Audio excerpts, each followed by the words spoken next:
Y yo tengo al profesor Jovanet porque, a pesar de estas tendencias que acabamos de mostrar, el viernes fue presentado el presupuesto general del Estado del año 2017, que presenta varias premisas. Uno, un crecimiento del 6%, una inflación del 1%, un déficit público de solamente el 1% del PIB y 1.500 millones de dólares más.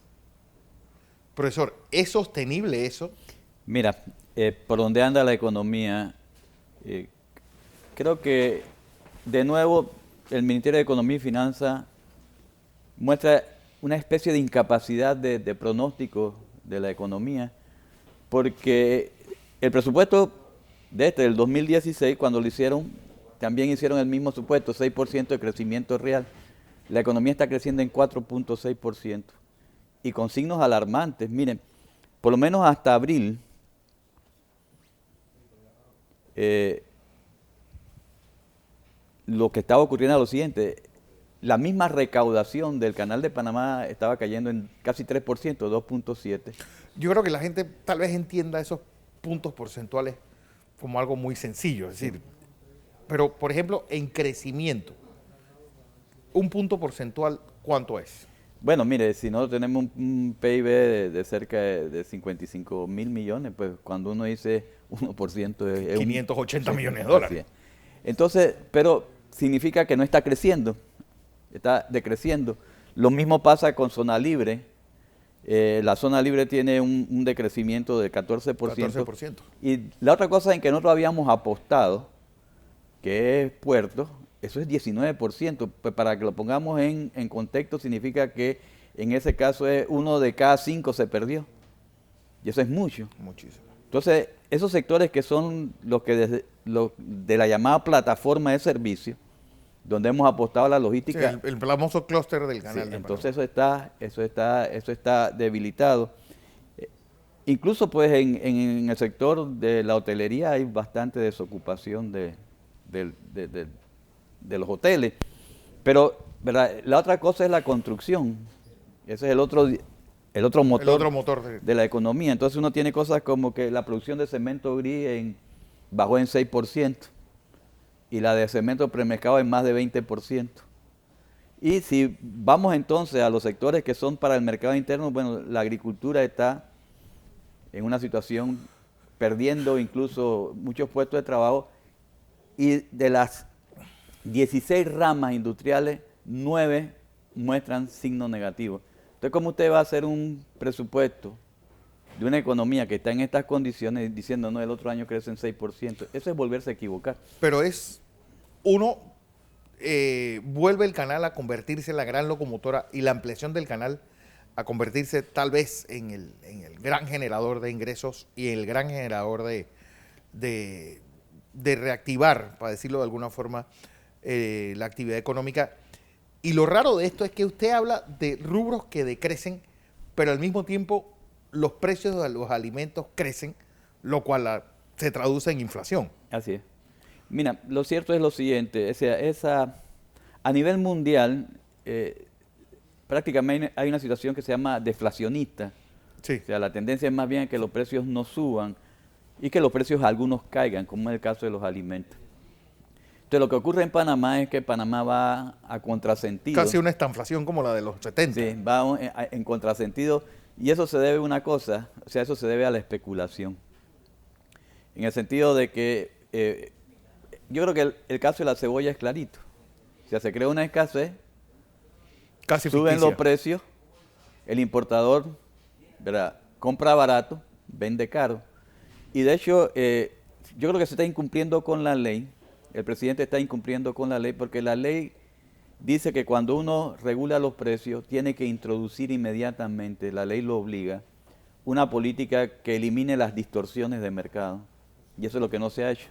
O sea, no se ha hecho, ¿verdad?, ese elemento que es el que está dañando al productor, que le paga poco al productor y le cobra mucho al consumidor de la ciudad, que es esa especulación que hay en la cadena de comercialización. Y ese es el problema que tenemos en Panamá. Profesor, está el caso de bajo crecimiento, es decir, de una ralentización de nuestro crecimiento, pues puertos en una situación de crecimiento pues desfavorable, zona libre, usted habla también de gran parte del mercado agrícola, sistema bancario con un grado de estrés Sí. muy alto y todo lo que es el servicio de asesorías legales, pues yo creo que con el tiro de gracia de los Mossack y Fonseca Papers. Así es. Así Es es, decir, mira. que Sí. por lo menos para dejar un buen sabor de boca. Entonces, ¿hacia dónde van los tiros? ¿Qué está creciendo en este momento?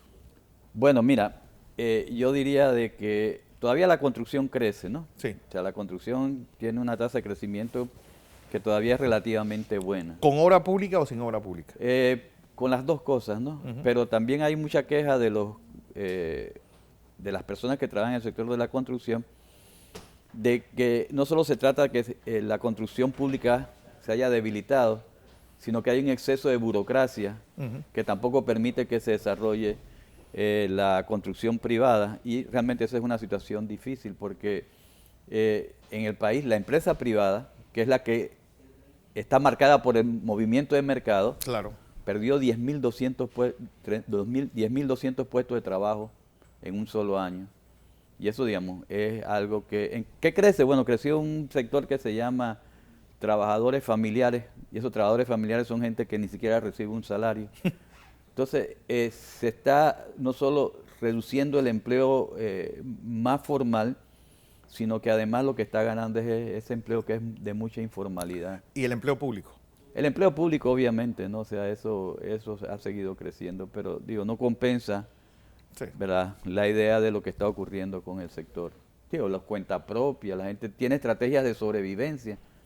Entonces, el que queda desempleado, este no es un país donde hay un gran seguro de desempleo. No lo hay. Entonces, Claro. la gente tiene que ir a estrategias de sobrevivencia, y cuando pasa la encuesta de hogares y le preguntan, ¿usted trabajó la semana pasada? La gente dice, sí, Porque yo sí. trabajé. Está también, y el gobierno tal vez quiera, pues, convertir el empleo público en una especie de solución keynesiana, aumentar la línea 2 del metro, pues, hacia la Tumba Muerto. Fue la gran obra que planteó el presidente el viernes pasado. Ya empiezan los trabajos más grandes de la línea 2 hacia el este de la ciudad. Pues ya empiezan por lo menos los trabajos de la línea 3. Es decir, eso serviría para generar ingresos adicionales con todos los trabajos indirectos que hay ahí. Sí, parcialmente, porque lo que pasa es que en Panamá hay un momento en que está el metro, Ujú. la ampliación del canal y las obras de infraestructura con puentes y... Lo del gobierno pasado. Sí. Entonces, cuando yo solo pongo metro, estoy poniendo la tercera parte de lo que antes era, digamos, ese Un todo. impacto. Entonces, obviamente, digamos, eso sirve de piso, pero no va a compensar todo lo que se eliminó, pues, por los que ya se terminaron otro tipo de obras públicas que eran fundamentales, que hacían las otras 2/3 partes, por llamarlo de alguna manera, del impacto que tenía la construcción sobre la economía. También haciendo este diagnóstico, tenemos un vecindario que no nos acompaña. Es decir, Así. Venezuela en crisis, Colombia también, pues no dando unos buenos pasos. El Caribe y Centroamérica tal vez con la única gran excepción de la República Dominicana, pero, ¿sabes? Esa vocación panameña a estar abierto al mundo, pagaremos los platos rotos de un mundo que cada vez crece menos. Sí, obviamente, porque nosotros somos una economía extraordinariamente abierta. Y lo que ocurrió con la crisis del 2008 es Sí. que la crisis financiera no hizo más lento el crecimiento, por el contrario, de Sudamérica, sobre todo porque China estaba en ese momento, Claro, en su mejor en momento. su mejor momento. Pero ahora sí, ahora ya no tenemos, ¿verdad?, un efecto de crisis financiera, sino un efecto de una relativa recesión suramericana, ¿verdad? Una menor tasa de crecimiento del comercio internacional y mucha incertidumbre. Yo creo que uno de los aspectos que no hemos tomado en cuenta en Panamá es la incertidumbre que produce, digo, en primer lugar la salida del llamado Brexit de Inglaterra de la Comunidad Económica Europea, sino todos los actos de terrorismo estos que se han venido dando. Realmente eso crea mucha incertidumbre. Y lo que se conoce es que la incertidumbre lo que produce es una baja en la inversión. La gente Claro. empieza a esperar a ver un poco qué ocurre. ¿Qué va a ocurrir? Y, digamos, bueno, la visión sobre Europa no es buena, posiblemente China llegó a lo que se conoce en economía como la trampa de los ingresos medios, ¿verdad? Que es como lo que ocurrió con otros países, que cuando se llega más o menos a 8.000 balboas o dólares de ingreso per cápita, ahí el terreno se pone más difícil, no va a ser tan rápido el crecimiento. Incluso van a un modelo más de servicio que demanda menos materias primas.